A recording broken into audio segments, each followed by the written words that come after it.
Welcome back to Hoochos. Today on Hoochos, I'm going to be reviewing the autoframe flow style hive. We are going to be covering all of the tricks and techniques that you need to know to get bees up into a flow style hive. And I'm going to be covering some of the caveats to this style of hive and all the things that Flow don't want you to know.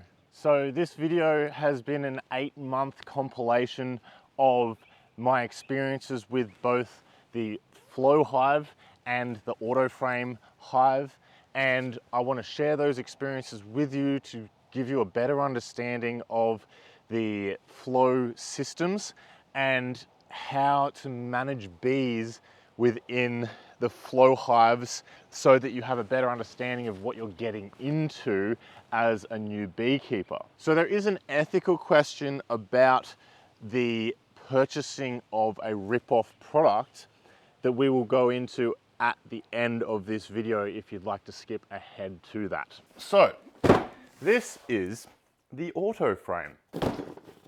Let's have a look. I want to see if we go to a little bit of effort, will we be able to make up the gap between the flow hive and the autoframe, because this is $290 and the flow hive is around about $1,300. If I can go to a little bit of effort to save myself $1,000, let's open her up and see what we've got. Oh, it smells. It is fresh. When I opened up the flow hive, there was no smell to the timber because it was seasoned, but this timber, it is so fresh. You can actually see how sappy it is. The finish on this is just nothing compared to the flow hive. Doesn't have the burnt ends, which I actually really like the flow hive's burnt ends. So we're gonna do something about that. Oh God, it smells incredible though. Like, yep. It's completely different. Geez, I would pay to keep that smell though. I hope there's instructions. Windows. Roof pieces. Not that it really matters, but like you can see at the back of that piece there, I'm not sure if you can see. The quality control's not there. Screws, screws, screws. Pieces, pieces, pieces. It's got a timber queen excluder. And it comes with instructions. How good. One sheet. Well, I'm gonna have a go at putting this together. It looks pretty simple. What I am gonna try though, I love the way that the flow hive has the burnt dovetail ends. And I'm pretty sure that's because of the way that it's laser cut. So what we're gonna do is, I'm gonna give them all a little bit of a burn. See if we can't get something similar to that laser finish. Oh, that smells incredible. I'm almost keen to do this to the whole thing, like get a Sansuji band layer of like burn on it. Because this is actually coming up really nicely, to be completely honest.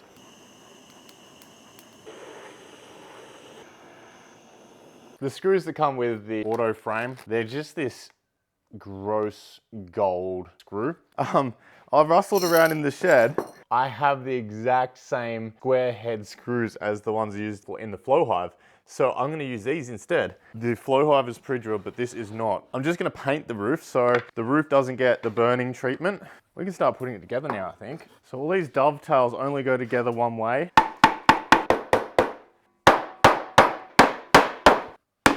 How good.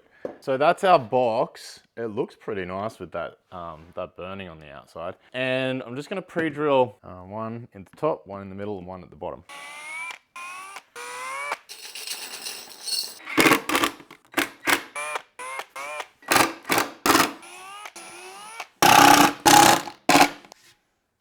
Box 1, done.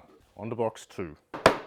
Man, they've got it so well dovetailed, like even an idiot can put it together. The flow frame. All right, now the roof. I don't know about you, but I prefer without the cap on it. I much prefer that. So I'm just gonna run some no more gaps along there and the paint will seal it up. And there's our roof. And for the legs, it doesn't come with any legs. I just bought these legs from a hardware store. They're about like $5 each. And these legs as well. Now they don't usually have this. This is an ant stopper. Now, what you do is you fill it with oil and then this just covers it up so it doesn't get water in it. And it stops the ants getting up the legs. Flow people sell this, but it was really easy to just print this off and then just add it to the cheap hardware store legs. I'm just gonna screw those in place. And because you can screw these in and out as well, they also allow you to level the entire hive. All right, let's see how that looks. How good is that? That looks incredible. I'm going to tongue oil and paint this just like I did for the flow hive. We'll move it outside and we can put in the auto frames that go with this bad boy. I've designed a bunch of 3D printable parts that you can add onto this so that we can get it up to the usability of something similar to the flow hive. And these are the parts. The parts are all labeled. We've got our super entrance blocker, we've got our brood box entrance reducers, all different sizes, and you can use the slicer measuring tool to measure how long they are so that you can pick which one you want to use. You have your auto frame access door latch, and I've also designed the door holder that doesn't come with this kit so that you can place your door down and use it as a shelf. Here we also have ant traps that will fit on M10 and M8 bolt legs if you want to give the beehive legs to stand on as well. So that is all in the file. And once you've printed it off, you just use the screws that come with the kit and they screw into the files. So there's no need for extra screws. The base is not screened. So this is a Hive Doctor base. They're really cheap. I think they're about $30. I've just screwed that to the existing base. Now this is optional, but with the small hive beetle in my area, I've added 2 pieces to reduce that entrance hole and the bees can defend it better. So here is our top box. I've just designed these 2 pieces. They're all labeled in the file. We just take 2 screws and that will block the top unnecessary entrance. So this kit comes with all wooden components. They're kind of just cheap offcuts of wood that you use to open and close the hive up, the side windows and the front auto frame collection. These ones go on the side where the windows are.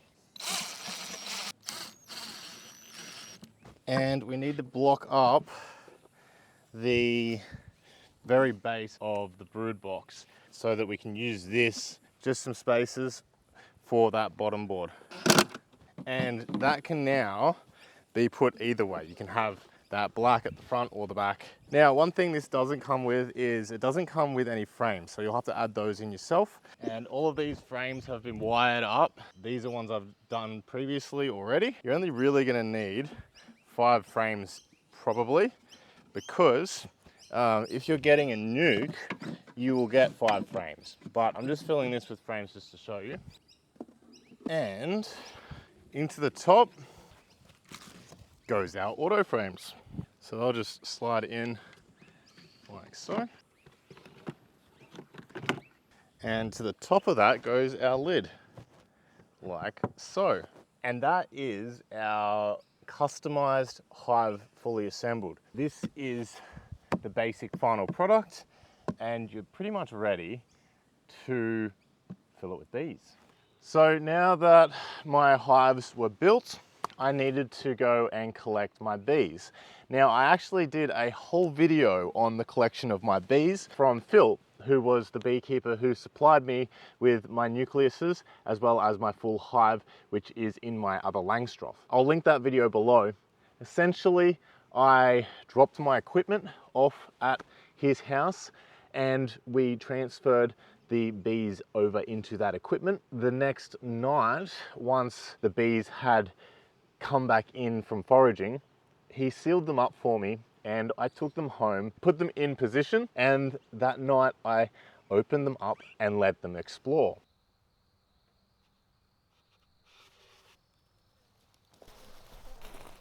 Here they come, look at that all at once. So these colonies, these are the 2 nukes, because I wanted to have a nuke in each of the flow hive and the auto frame hive.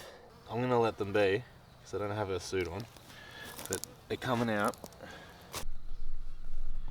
Got a few wandering around, just, I guess they're wondering what's going on. Well, I guess we check on these guys in the morning, hey? Now, because the nukes that I was purchasing only have 5 frames in them, when we transfer them into my full-size brood box, in each of my brood boxes for the 2 flow style hives, and you can see on the top here the old 5 frames and the new 5 frames, which are on the outside of the brood box. And that is where the queen will make her way out, laying brood from the center of the hive. So one of the things that I believe that Flo really doesn't explain well enough is the fact that you actually need to let your nucleuses, if you get them as nucleuses, fill out to the edges of your brood box almost completely before you add on your flow supers. The reason for this is because the bees will not make their way up into the flow supers whilst there is still space in the brood box for storage of honey. Once the brood box is full, that will force them up into the supers above. And it's important that you don't add these frames, the flow frames, on early, because what the flow frames actually do is they give pests, small hive beetles specifically, a place to hide that the bees, if they're not large enough of a colony, cannot defend adequately. So all of those cells, which wouldn't exist if you had just sheets of foundation, they're all going to give small hive beetle a place to run into and hide in between it trying to lay eggs in all of the cells of the brood and the honey. So I actually think that I added the flow supers on too early because of my ignorance of this fact, because it was the first time I'd used them. Okay, so I've just made the decision. The auto frame hive is ready for the auto frames to go on top. So I'm gonna get that prepared to go. And I'm just gonna do a quick hive inspection. There is so much capped brood in this. Look at that. All capped brood. All capped brood. We've only really got 2 frames on the outside that haven't been filled with honey. So I'm actually kind of okay with putting our flow hive super on the flow hive and on the auto frame hive. And I'm going to be using the queen excluders that came with the auto frame. This plastic one came with the flow. So this is the auto frame. That just sits on top. And we're going to put our flow hive on top of our flow. So there we go. Add in our front board. How good. There we are. So we are now collecting honey in our supers. I will say this is slightly more developed, so there's less frames in the flow hive than there is the auto frame hive. And as you can see, I've actually added on a base so that I can monitor for small hive beetle. So here, hive beetle trap, which is working rather well, as you can see. And this also has an entrance reducer so that I can reduce the entrance. I'm gonna print another entrance gap closer for this as well. But the flow hive, I've printed this one, so it's only got an entrance that big. That can probably come out soon, but I don't know, maybe not. But that tray does the same job as the flows small hive beetle monitoring sort of tray.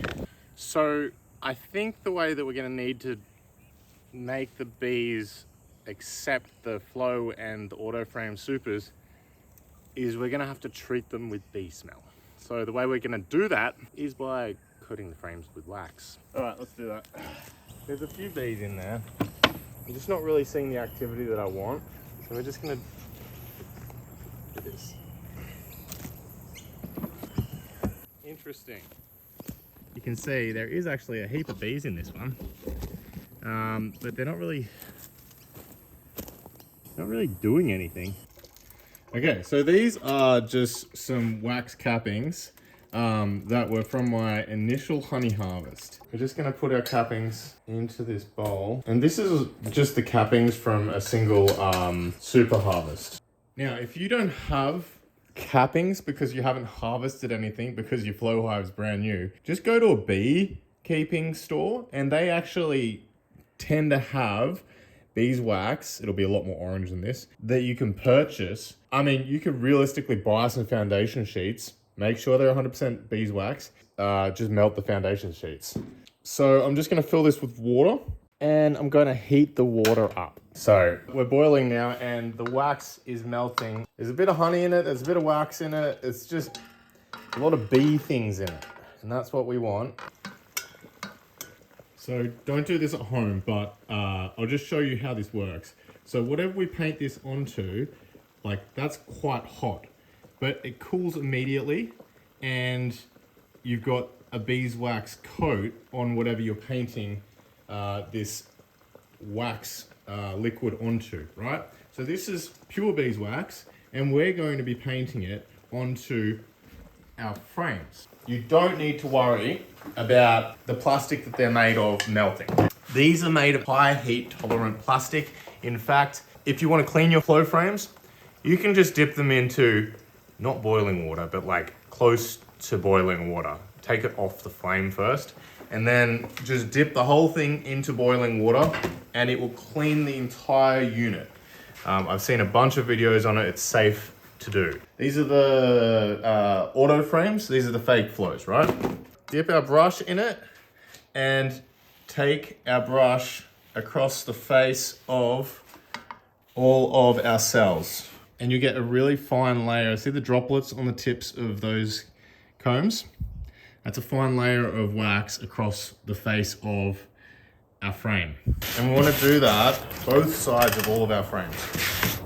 You can see the little drops of wax that are deposited there.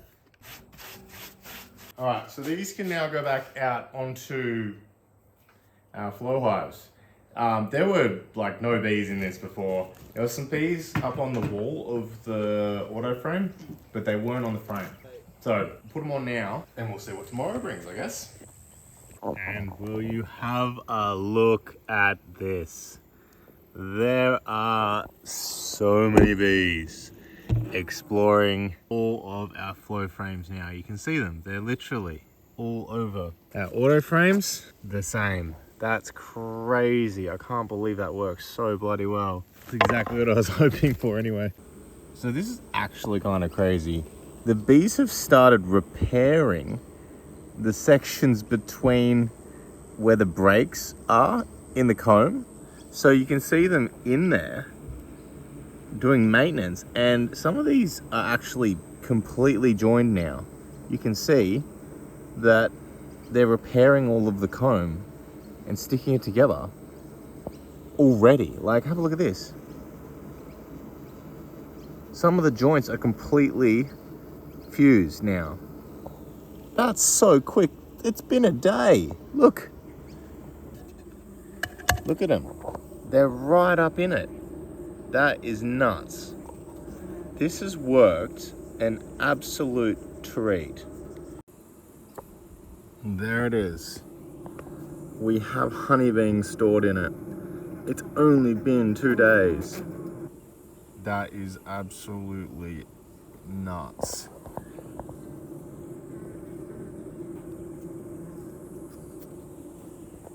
That's on the middle comb.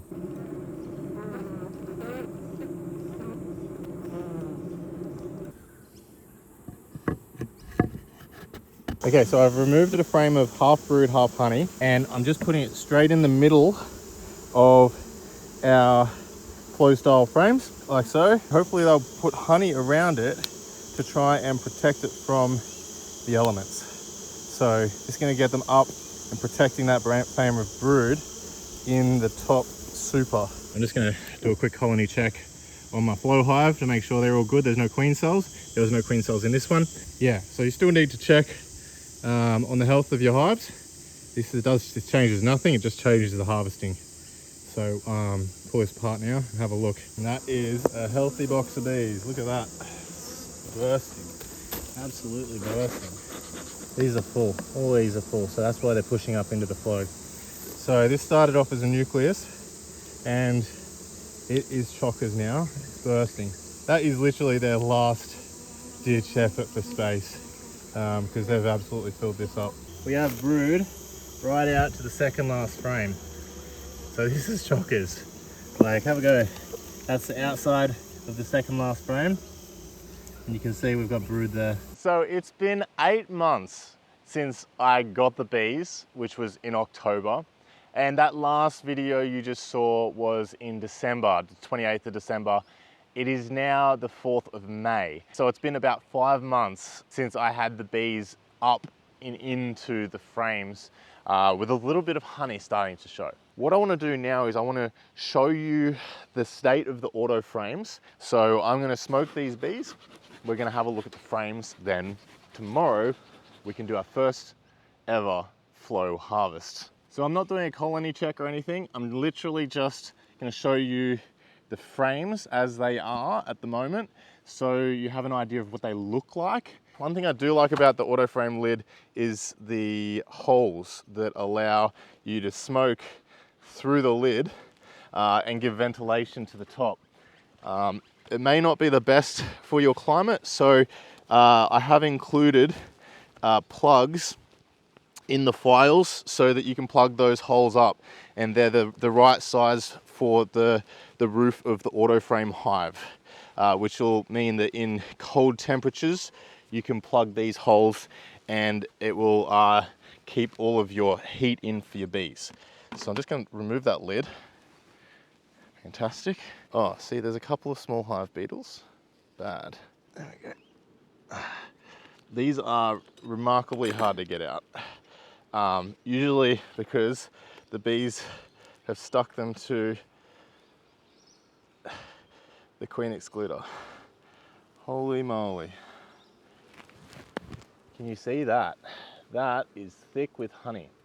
Now, I'm not particularly worried that they haven't filled the whole frame because there's no kind of half-filled cells in there, but you can see there, the first half of that frame is pretty much full, and that's on both sides as well. So that's lovely. It's fully capped honey, which means that it's got the right percentage of water, so it'll be below 18%. Just gonna have a look at the other frames. So that's frame number 2. You can see how they've stuck that to the bottom. That doesn't really matter, but you can see here, we've got, that's full, the same amount really of honey on both sides. There you go, that's the front. Frame number 3 on the right hand side, it's still getting capped, so I won't take that one. So we're doing the middle frame and one on the right, and we'll look at the left one. And that one can be done as well, I'd say.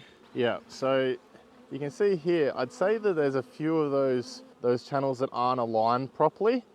See how they're a little bit off center? The bees have sort of left them alone and they're not using them. But if you actually have a look here, I can show you. Yeah, so they're not liking those few unaligned cells, if that makes sense. You can see they're off alignment, so they're not filling them. But I can fix that by just harvesting this, and then when I reset it, it will go back into alignment. But look at that, all capped, beautiful. And we're going to be harvesting the middle 3. There we go. This is my most angry hive, but they are my most productive hive. I think that's, oh, have a go at these guys. Get off it. I bet that's all you've been able to hear, isn't it? They really like fur.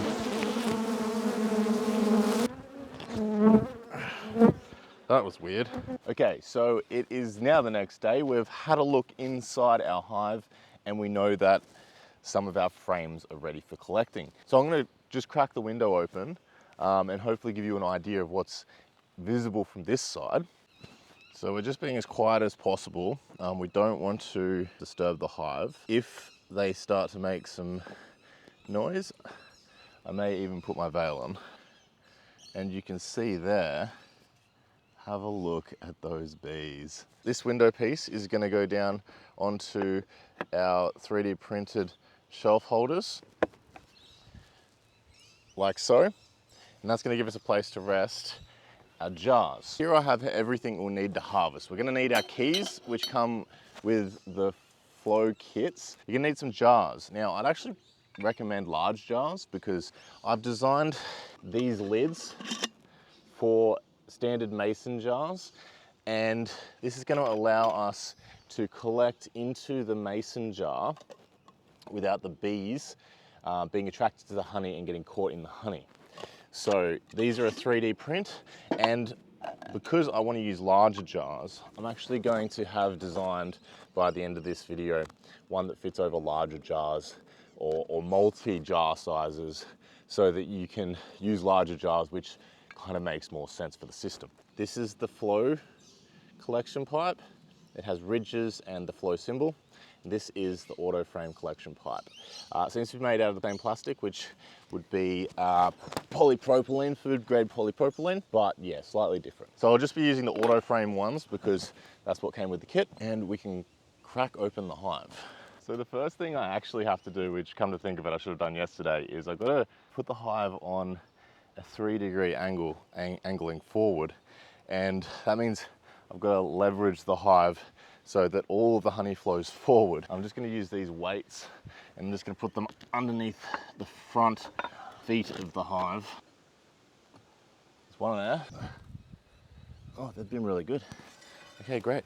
We're going to remove the front like so. There's no bees coming out, which is nice. And we're going to need a pair of pliers to remove the plugs to the keyholes and to the front of the collection. So what we're actually just going to try first is the jars with no caps on them or anything. This is how it is advertised to work, so we're just going to do that. And finally, after 8 months of beekeeping and managing bees in this very unique style of bee management, we are able to harvest our auto frame. So I'm just going to take our little plastic stoppers out, the top as well, like so. We can place our, and that is going to capture our flow. We can now turn the key. The key goes in the bottom. I've seen that we just want to turn half at a time, and I'm actually going to use 2 keys to get the most leverage and go on each side. Here we go.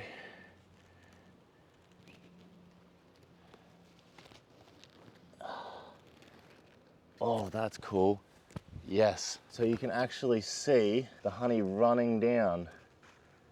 Look at that, there it goes. And here it comes.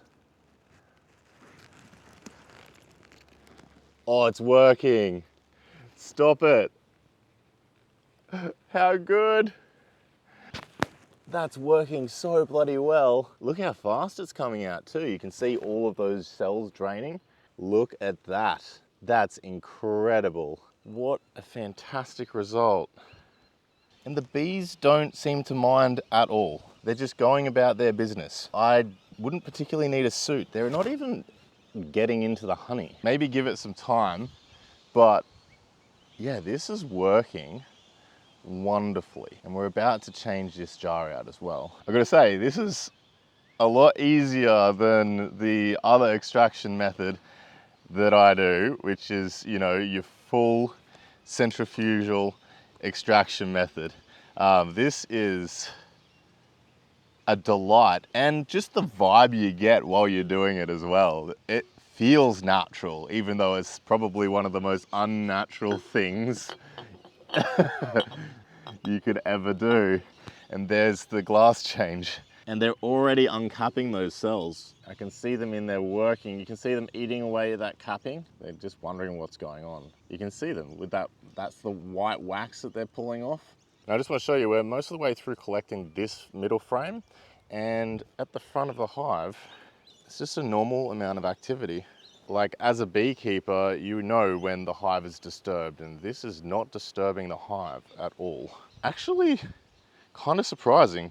Okay, so I actually want to discuss how the flow hive works. So this here is part of the internals of a flow frame. At the top, we have where the keys go in. The top and the bottom are not accessible by the bees. However, the side is. And as you can see here, the side is a matrix which can be formed into a honeycomb, or it can deform into a chute, essentially, where when the key's turned, the honey will flow down and into this collection pipe and run forward with the tilt of the hive.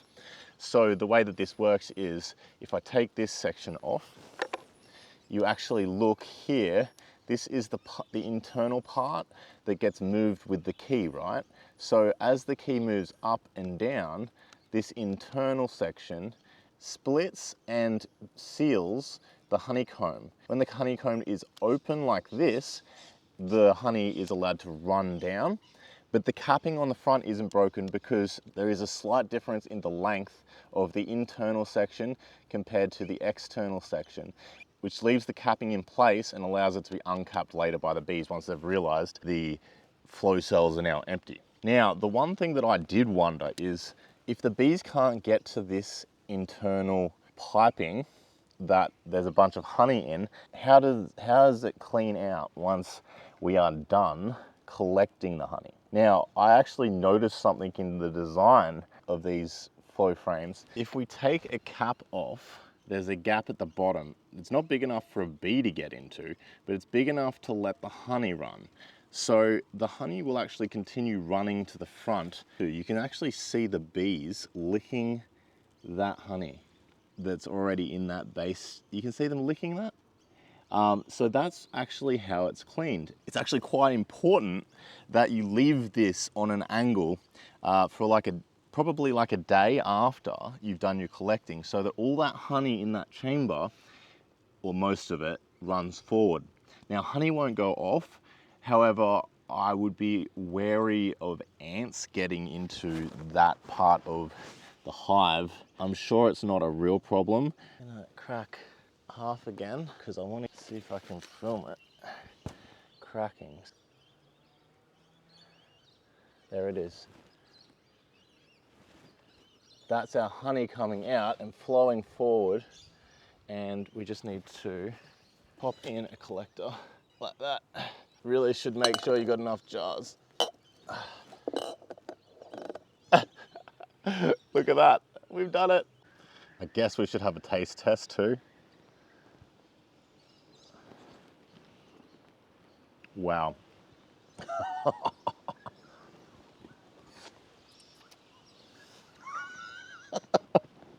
It's so good.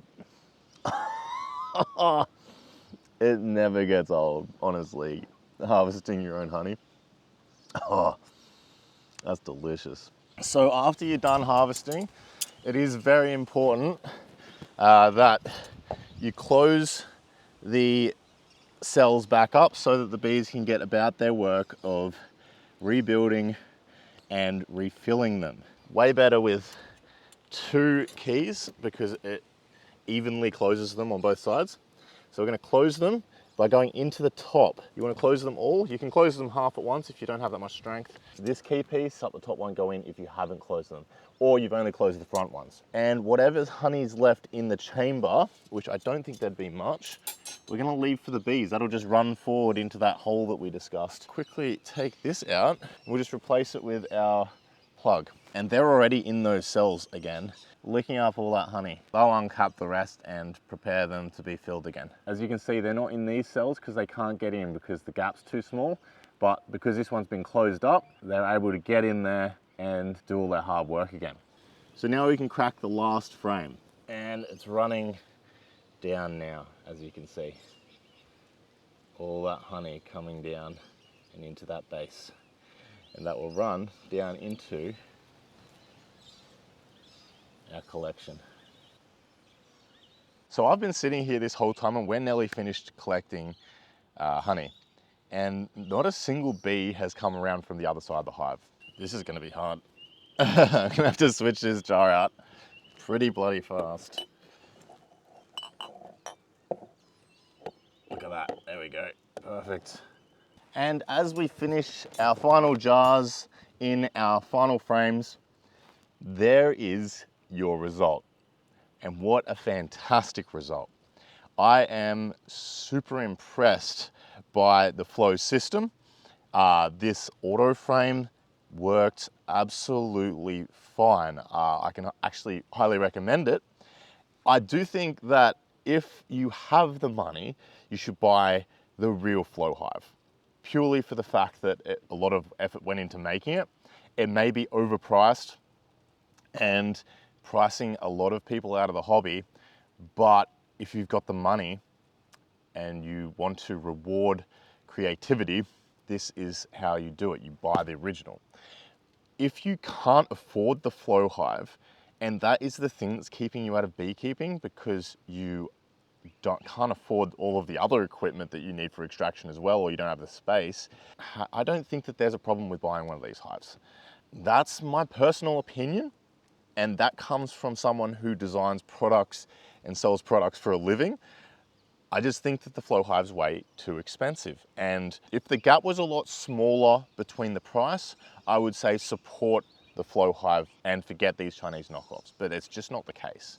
And you can get a really good result, and I think this opens beekeeping up to a bunch of people. It doesn't mean that you don't have to beekeep, it just means that you can harvest a lot easier. And for kids and people getting into the hobby, this is a visually exciting and actually exciting way of harvesting. This is fantastic. I'm having a ball, and I think that in itself, the experience of the flow system is worth exploring for yourself. That was the easiest honey extraction that I have ever done, and this is going to make my life a lot easier from here on in. So now we can just close up the hive, and I'm going to leave it on a slope for about 24 hours while all of this honey runs and they keep eating it out the front. And then I'll reset the angle, let them go about their business, and wait for them to fill up the frames again. All right, well, I hope you enjoyed this episode of Hoochos. Happy beekeeping, and I'll see you next time on Hoochos. Wow. And back on the front, like so.